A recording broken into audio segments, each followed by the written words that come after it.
Bagaimana supaya kuat iman? Pupuk iman adalah ilmu.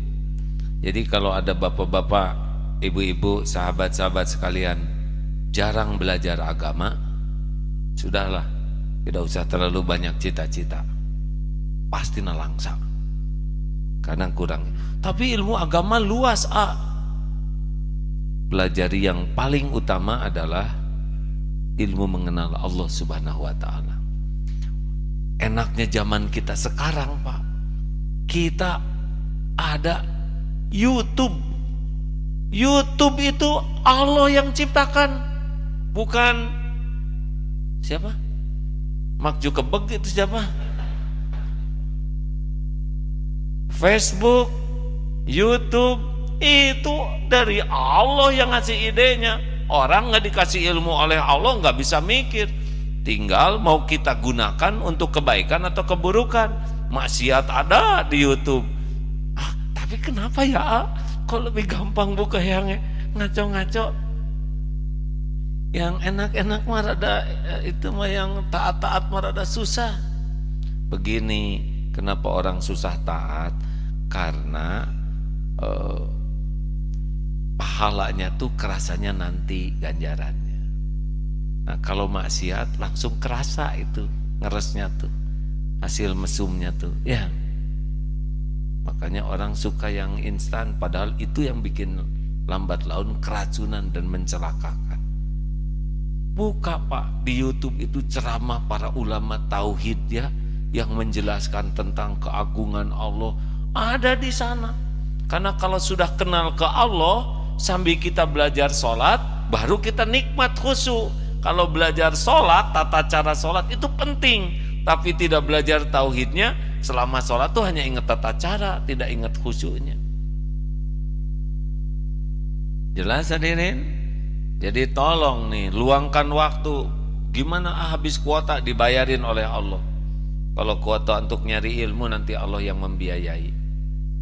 Jadi jangan pernah biarkan satu hari pun tidak nambah ilmu, terutama ilmu yang bisa membuat kenal asma, nama, wa sifat Allah. 2, orang itu dianggap untung kalau wa'amilu sholihat. Jadi semua aktivitasnya adalah amal soleh. Berumah tangga adalah amal soleh. Bisnis adalah amal soleh. Selain yang mahdoh, sholat, zakat, dan sebagainya, semua aktivitas kita adalah amal soleh. Bersepeda harus jadi amal soleh, karena kita makan waktu, makan tenaga, makan biaya. Bisnis bukan masalah uang, tapi jadi amal atau tidak. Sebab kalau kita mati yang dibawa adalah amal soleh. Ada teman punya perusahaan semen, bos, kaya. Kalau meninggal itu mau bawa semen berapa ke kuburan? Enggak lah, dicor ya kuburannya, mau kenang-kenangan. Gak mau, kepalanya aja dicor pakai supaya semennya ikut, tidak mau. Tentara juga kalau dikubur pakai salvo, hormat tuh, penghormatan. Udah dikubur teh diinjak-injak kuburannya. Gitu, kita baru dihormati, dikuburnya diinjak-injak. Begitulah manusia. Gak bisa kita mulia langgeng kecuali orang yang semua aktivitasnya jadi amal soleh. Nah, syarat amal soleh ada berapa? Ada berapa? Tuh geningan mending gak tahu, harus yakin jawabnya. Coba, rukun Islam ada berapa? Rukun iman berapa? Diviralkan ya, karena nggak kebeg. Kenapa nunduk, takut ditanya ya. Ini penting, amal soleh tuh diterima tuh ada berapa syaratnya? Mending gak bulat gitu, 2. Coba berapa? Gitu, atau apa aja? Itu dia 2, teh nggak tahu isinya. Niatnya lillahi ta'ala, ikhlas. Yang kedua, caranya ittiba, sesuai tuntunan Rasul. Gitu aja, tidak rumit. Jadi sekarang fokus aja kedua ini. Ikhlas nggak nih saya? Bener nggak yang saya lakukan? Itu aja. Dagang, ini dagang saya nyari duit atau jadi cari amal nih? Bener nggak nih timbangannya? Saya bohong tidak omongannya? Berumah tangga juga gitu. Rumah tangga tuh bukan untuk dicintai pasangan, bukan. Tidak usah berusaha dicintai istri, nggak perlu. Yang perlu itu diterima oleh Allah jadi amal soleh. Ibu, kenapa ibu senam terus? Supaya suami saya tidak berpaling ke lain hati. Kenapa ibu kursus masak? Supaya suami saya, Tuhannya suami itu dipalingkan betulan oleh Allah nanti. Harusnya kenapa olahraga? Ya supaya badan saya sehat. Mudah-mudahan ibadah saya jadi kuat. Saya tidak nyusahin siapa-siapa. Jadi kuat ibadah. Jadi Allah lagi. Olahraga tuh untuk ngabdi ke Allah.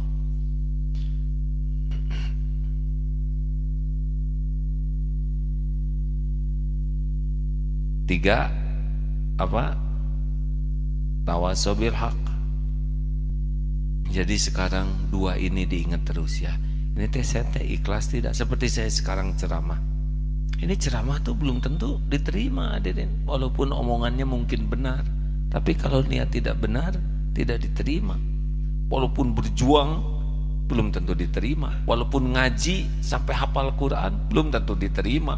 Walaupun membangun pesantren, masjid di mana-mana, belum tentu diterima kalau syaratnya tidak ikhlas.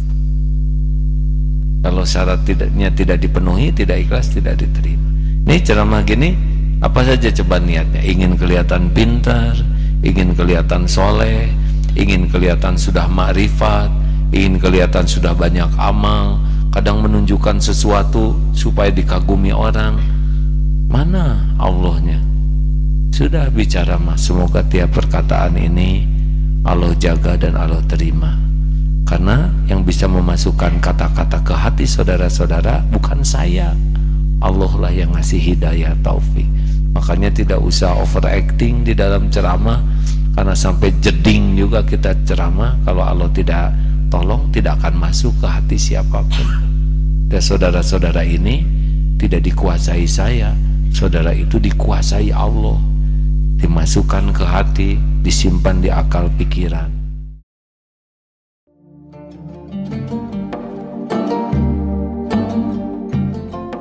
Baru saja Anda ikuti Cahaya Tauhid bersama Kiai Haji Abdullah Gimnastiar.